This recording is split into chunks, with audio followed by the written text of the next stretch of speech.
Christian Walker with the Hamilton County Health Department joins me again this morning. Hello. Good morning, ma'am.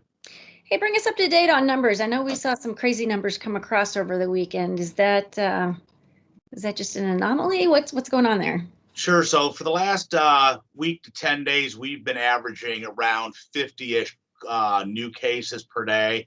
And Saturday, we had 214 cases reported.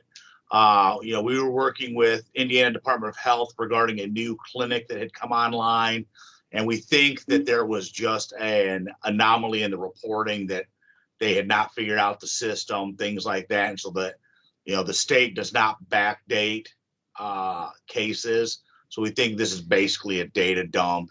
We look at Saturday or Sunday's numbers, and they're back down where we would expect with 44 reported yesterday.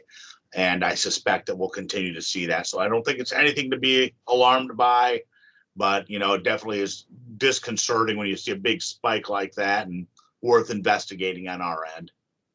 I know that you guys started with the Pfizer vaccines. How are those going? So far, so good. It's nice to see so many more people in the clinic and more people getting taken care of. It's real exciting to see that we're helping make that impact on the community. In terms of more people getting their vaccines, we did start the Homebound Hoosiers program. How is that working? And if I need someone to come to my home to deliver that vaccine, how do I apply? So we are working with EMS to take doses of Pfizer, which aren't used during the day, out to Homebound Hoosiers that have registered through FSSA. The number to call is 800-986-3505. 800-986-3505, and they will help get registered. Right now, we're taking it very slow. We want to make sure that we're being as cautious as we can so that we're not wasting any vaccine. But we expect as we get more comfortable with that, we get the processes down, that we will start doing more and more vaccine like that. The one thing we'd ask is, please don't abuse that system. This is not meant to be Uber Eats for vaccine. If you are eligible to get vaccinated and can come out and get vaccinated, please do, because this is tapping into a very limited resource, which is our EMS within our fire departments. So please do not call if you're not a true Homebound Hoosier. The other thing going on this week, on Saturday evening, the county is getting together with the cities of Carmel, Fishers, Westfield, and Noblesville to do a night of reflection. I wanted to share a quick video that our partners at Channel 40 were kind enough to put together for us that kind of explains what we'll be doing that night. 1 year, 400 lives lost. Join us in paying our respects to the Hamilton County residents who have lost their lives to COVID-19. Pick up a battery-operated candle at your local library and place it in your window on Saturday, March 13th. A night of reflection live ceremony will air on the Hamilton County social media sites at 7.